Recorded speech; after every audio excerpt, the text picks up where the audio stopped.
See the man who won't stay for your meal, getting all the decent pie for your wife. Everybody wanna know how it feels. आज का हम lecture record करेंगे शनाख्ती parade के बारे में। ये बहुत अहम टॉपिक है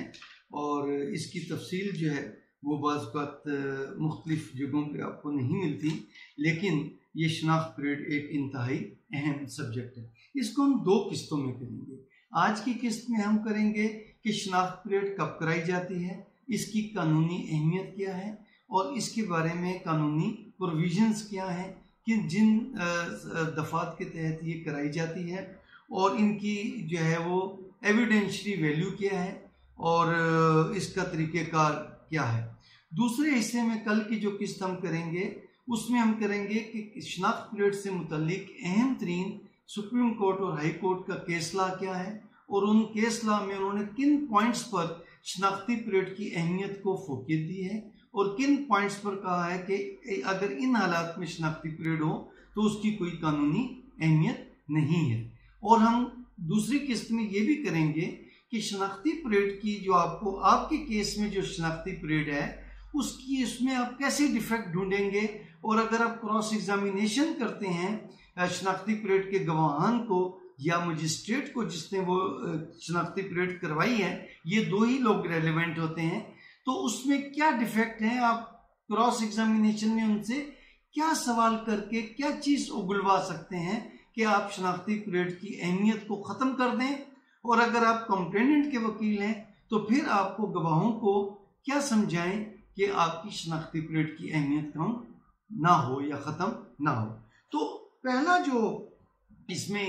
पॉइंट है कि शनाख्ती परेड कब कराई जाती है। शनाख्ती परेड उस वक्त कराई जाती है कि जब FIR में गवाहान ने ये लिखा हो कि हम मौके पर मौजूद थे, हमारी मौजूदगी पे नामालूम मुल्ज़मान मौके पर आए और उन्होंने ये जुर्म किया और उन मुल्ज़मान के ये हुलिये थे, ऐसी जिसामत थी, इतना कद था, इतनी उम्रें थीं और उन्होंने फला मुल्ज़िम ने हुलिये के मुल्ज़िम ने ये कत्ल किया या ये ज़र्ब लगाई या ये डकैती की। अमूमन डकैती के केसों में या लड़ाई के केसों में इसकी ज़रूरत पड़ती है मोस्टली, लेकिन किसी भी केस में अगर मुल्ज़मान का हुलिया दिया हुआ हो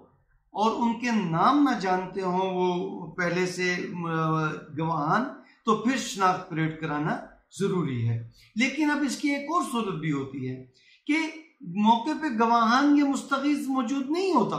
वो कहता है जी कुछ नामालूम मुल्ज़िम आए और मेरे घर पे चोरी करके ले गए, मेरी कार चोरी करके ले गए। तो इस सूरत में शनाख्त परेड की कोई अहमियत नहीं। क्यों? कि गवाहान ने तो मुल्ज़मान को देखा ही नहीं। तो गवाहान ने अगर मुल्ज़मान को देखा हो और गवाहान मौके पे मौजूद हो, उन्होंने भागते हुए देखा हो, उन्होंने वक़ुआ करते हुए देखा हो, तो उस वक्त शनाख्त परेड की ज़रूरत पड़ेगी। तो ये एक सर्कमस्टेंशियल एविडेंस है, ये डायरेक्ट एविडेंस नहीं है। ये बाकी की एविडेंस को corroborate करती है, उसकी तस्दीक करती है, तौसीक करती है, लेकिन ये मेन एविडेंस नहीं है। अच्छा, अब इसको सपोर्ट किस किस कानून की हासिल है? आर्टिकल 22 ऑफ कानून शहादत एक्ट 1984। अब ये 84 कानून शहादत का एक्ट क्या कहता है वो हमें देखना पड़ेगा कि ये एविडेंस एक्ट 22 जो है वो क्या कहता है। 22 ये कहता है कि जब किसी चीज़ की और किसी शख्स की आइडेंटिटी जो है वो रेलेवेंट हो। अब ये देखिए यहाँ पर लफ्ज़ इस्तेमाल हुआ है 22 में, फैक्ट्स नेसेसरी टू एक्सप्लेन और इंट्रोड्यूस रेलेवेंट फैक्ट्स, कि कोई भी बात कोई भी वाक़यात कब रेलेवेंट होंगे। यहाँ पर उन्होंने एक लफ्ज़ इस्तेमाल किया है कि और which establish the identity of anything और person whose identity is relevant, कि जब किसी चीज़ की या किसी शख्स की जो शनाख्त है वो रेलेवेंट हो। तो अब इसमें एक तो ये एविडेंस एक्ट का आर्टिकल 22 इसको सपोर्ट करता है आइडेंटिफिकेशन परेड को, और दूसरी सूरत में अब high court rules and orders जो हैं high court rule and orders जो हैं वॉल्यूम 3 हमेशा क्रिमिनल केसेस से मुतल्लिक होता है और उसका चैप्टर है 11 और उसका पार्ट है सी जो identification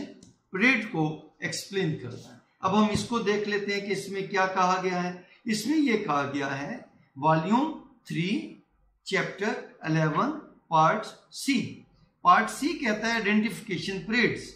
instruction issued by the Punjab government. अब ये हाई कोर्ट ने खुद नहीं रूल्स बनाए, इन्होंने हवाला दिया है गवर्नमेंट ऑफ पंजाब के एक लेटर का जो इश्यू हुआ था 19 दिसंबर 1934 में,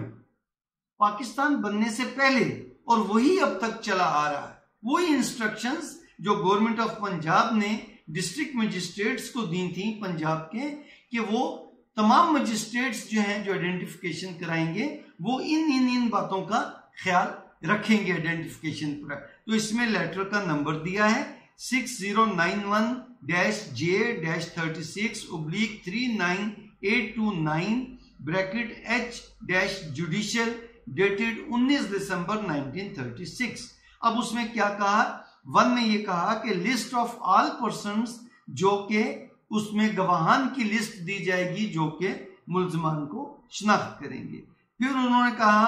कि अगर मुल्जमान जो है ये इस तरीके से मुल्जमान को कतार में बिठाया जाएगा, एक मुल्जिम के साथ कमोबेश 8 से 10 जो हैं उसके मिलते जुलते हुलिये के मुल्जमान को जो जेल के अंदर ये कराई जाएगी आइडेंटिफिकेशन परेड, और जेल के हुकाम का इससे कोई ताल्लुक नहीं होगा, वो सिर्फ डमीज जो हैं उससे मिलते जुलते जो कैदी हैं उनका वो एहतमाम करके देगी, उनको मुहैया करेगी। लेकिन इस तमाम शनाख्त परेड में पुलिस का भी कोई ताल्लुक नहीं, वो आईओ भी जेल से बाहर बैठा होता है, गवाहान भी जेल से बाहर होते हैं, और ये ओपन मैदान में एक खुली जगह पे जेल के अंदर ये शनाख्त परेड करवाई जाती है। लेकिन ऐसी जगह पर जहां पर बैठे गवाहान जो है वो इसको ना देख सके शनाख्त परेड की कार्रवाई को, ऐसी जगह पे गवाहान को, और शनाख्ती वो जो तफ्तीशी अफसर होगा वो भी जेल से बाहर होगा, वो सिर्फ गवाहान को इन्फॉर्म करेगा कि जी आपने शनाख्त परेड के लिए पहुंचना है वहां। तो लेकिन इस तमाम की जो सुपरविजन है वो मजिस्ट्रेट करेगा, उसका जेल के सुपरिटेंडेंट से, डिप्टी सुपरिटेंडेंट या किसी भी जेल के एहलकार का इस शनाख्त परेड से कोई ताल्लुक नहीं। सिर्फ वो जो चपरासी होंगे वो मजिस्ट्रेट उनको कह सकता है कि आप एक गवाह को लेके आए, जब वो गवाह शनाख्त कर ले तो फिर उसे कहें कि इसको ऐसी जगह पे ले जाएं कि ये बाहर बैठे गवाहान को उनके साथ कम्युनिकेट ना कर सके, उनको बता ना सकें कि फलां हुलिये का मुल्जिम है, मैंने उसको किया। और दूसरा, जब इनको लाइन में बिठाएंगे तो तमाम के ड्रेसेस एक जैसे होंगे, उनके कद एक जैसे होंगे, उनके हुलिये तकरीबन एक जैसे होंगे, और एक मुल्जिम को एक वक्त में ही शनाख्त परेड की कार्रवाई होगी। ये नहीं कि अगर किसी केस के 3 मुल्जिम हैं तो एक ही लाइन में आप जो है 30 मुल्जिमों को 10-10 की लाइन में बिठा दें और कहें गवाह को कि आप सबको शनाख्त करो, वो एक लाइन में से एक मुल्जिम को करे, दूसरी में नहीं, एक वक्त में सिर्फ एक मुल्जिम को ज्वाइंट आइडेंटिफिकेशन परेड नहीं हो सकती। एक मुल्जिम की जब हो जाएगी उसके बाद फिर दूसरे मुल्जिम की उसी तरीके से कार्रवाई होगी और एक एक गवाह को बुला के कराया जाएगा, तीसरे को बुलाया जाए, मुल्जिम की कराई जाएगी, जितने भी मुल्जिम होंगे। और उसके बाद ये है तीसरा जो इसको आइडेंटिफिकेशन परेड को सपोर्ट करता है, एक तो high court rules and orders का वॉल्यूम 3 चैप्टर 11 और पार्ट सी जो है वो इसको करता है, और इसमें इन्होंने आइडेंटिफिकेशन परेड जब सारी कर लेगा वो मुल्जिम के ऑब्जेक्शंस भी लिखेगा शनाख्त परेड करने से पहले, वो तमाम प्रोसीजर इसमें बताया गया है। उसके बाद फिर उन्होंने क्या किया ये किया कि 1943 में 1936 के बाद 1943 में फिर एक और लेटर वो भी पंजाब गवर्नमेंट ने जारी किया 17 दिसंबर 1943 में, और उन्होंने उसमें कुछ चीज़ों की वजाहत की। हुआ ये कि शनाख्त परेड जब कराते थे तो उनका हुलिया एक जैसा रखने के लिए उनको कपड़ों के और कागज के जो है ना लिबास बना देते थे आर्जी तौर पे। तो वो कागज के जैसे डांगरी पहनते हैं, जैसे वर्कशॉप में लोग जो है वो मिस्त्री पहनते हैं, एक जैसा लिबास पूरा। तो वो अखबार या कोई एक कागज का बड़ा कागज लेके और उसका एक लिबास पहना के वो मुलजमान को पहना देते थे और उनको एक जैसा हुलिया बना देते थे। तो उस पर उन्होंने पंजाब गवर्नमेंट ने कहा कि नहीं, ये नहीं करेंगे, आप उनको डमीज को इस तरह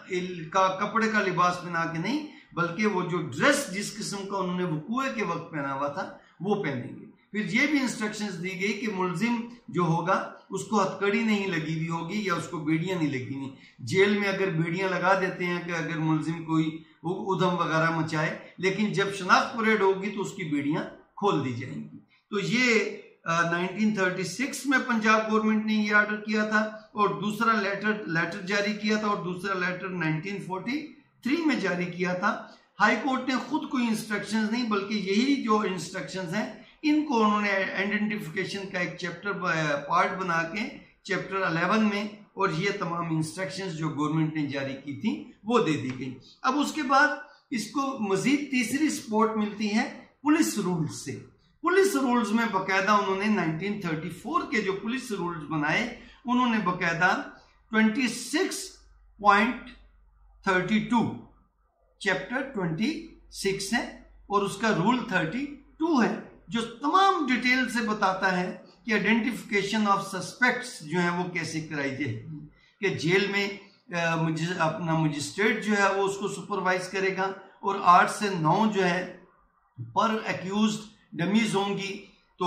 और उसके बाद फिर उनको कतार में बिठाया जाएगा और लास्ट में जब तमाम कार्रवाई हो जाएगी तो उन्होंने फिर एक फॉर्म दिया कि वो उस फॉर्म के मुताबिक तफ्तीशी जो है वो आइडेंटिफिकेशन की कार्रवाई को उसमें लिखेगा। पुलिस रूल्स के मुताबिक मजिस्ट्रेट नहीं इसको फॉलो कर सकता,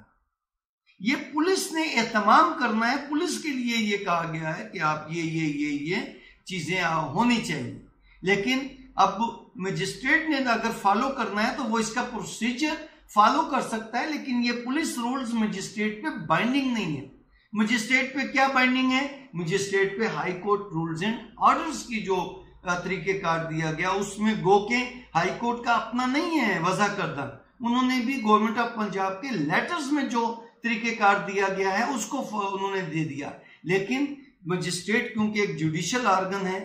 तो हाई कोर्ट के अंडर आता है, तो इसलिए high court rules and orders में उन्होंने उन तमाम को दे दिया। अब उसके बाद ये 3 तो इनको हो गई कानूनी प्रोविजन की सपोर्ट आइडेंटिफिकेशन परेड को, लेकिन अब मैंने जैसे बता दिया कि